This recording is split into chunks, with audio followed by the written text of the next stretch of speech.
एक जालिम बादशाह, एक रहस्यमयी नदी और एक ऐसा निकाह जिसने पूरी सल्तनत को हिला दिया।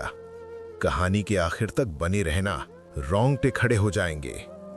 ये कहानी सिर्फ मोहब्बत की नहीं है, ये सब्र, दुआ और अल्लाह के इंसाफ की कहानी है। आखिरी पल तक जरूर सुनना, अंजाम आपकी सोच बदल देगा। जब एक जालिम बादशाह ने जलपरी को मारने की कसम खाई, तब अल्लाह का इंसाफ कैसे उतरा। कहानी के अंत तक बने रहना, पूरा सच वहीं खुलेगा। प्यारे दोस्तों, बहुत पुरानी जमाने की बात है। दूर दूर तक फैली एक विशाल सल्तनत थी, जहां सूरज उगने से पहले ही लोगों के दिलों में डर जाग जाता था। इस सल्तनत का नाम था शाहनगर और वहां का बादशाह था जालिम शाह। नाम की तरह ही उसका दिल भी जालिम था। उसकी अदालत में इंसाफ कम और सजा ज्यादा मिलती थी। मामूली गलती पर कोड़े और सवाल पूछने पर मौत। गरीबों की चीखें, बेवाओं के आंसू और यतीम बच्चों की बद्दुआएं उस महल की दीवारों में कैद थीं। लोग कहते थे कि यह बादशाह इंसान नहीं, पत्थर है। लेकिन उसी महल में एक ऐसा दिल भी धड़कता था जो इन चीखों से टूट जाता था। वो था राजकुमार अमीन। अमीन बचपन से ही अलग था।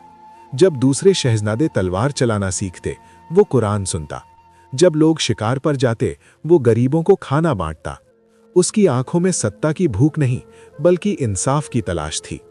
अमीन अक्सर रात को छत पर बैठकर आसमान की तरफ देखता और कहता, या अल्लाह, क्या जुल्म का कभी अंत नहीं होगा।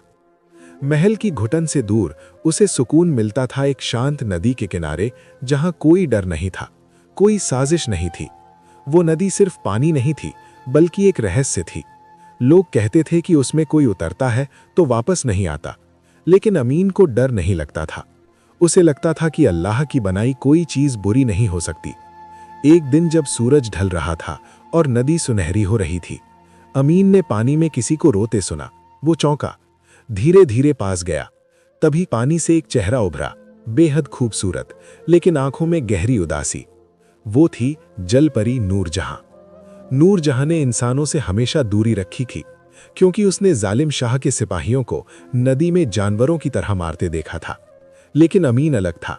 उसकी आंखों में लालच नहीं था। दिन बीतते गए, बातें होने लगी।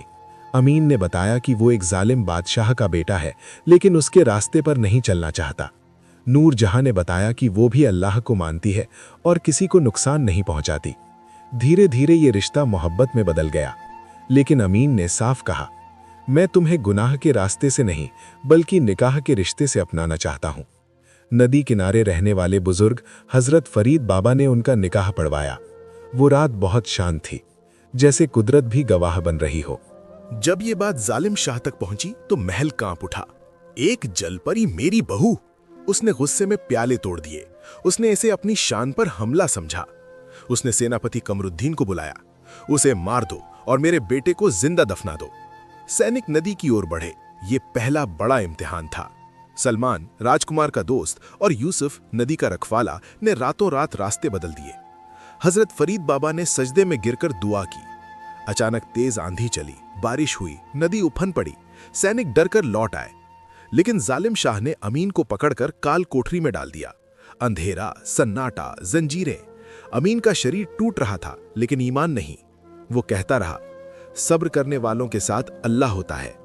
आखिरी वार में जालिम शाह ने नदी में जहर डलवाया। यह सबसे बड़ा गुनाह था। नूरजहां ने नदी के बीच हाथ उठाकर दुआ की। उसकी आवाज कांप रही थी, लेकिन यकीन मजबूत था। अचानक नदी चमक उठी। जहर बेअसर हो गया। उसी रात जालिम शाह जमीन पर गिर पड़ा। उसे अपनी मौत नजर आने लगी। पहली बार उसे डर लगा। हजरत फरीद बाबा आए। बादशाह रो पड़ा, मैं हार गया, जुल्म से नहीं, अल्लाह से। उसने तौबा की, राजकुमार को आजाद किया, नूरजहां से माफी मांगी। सल्तनत बदल गई। जुल्म की जगह इंसाफ आया। अल्लाह देर करता है, अंधेर नहीं। सब्र, दुआ और पाक मोहब्बत हर जुल्म को मिटा देती है। अगर हमारी वीडियो आपको अच्छे लगे तो सब्सक्राइब जरूर करना।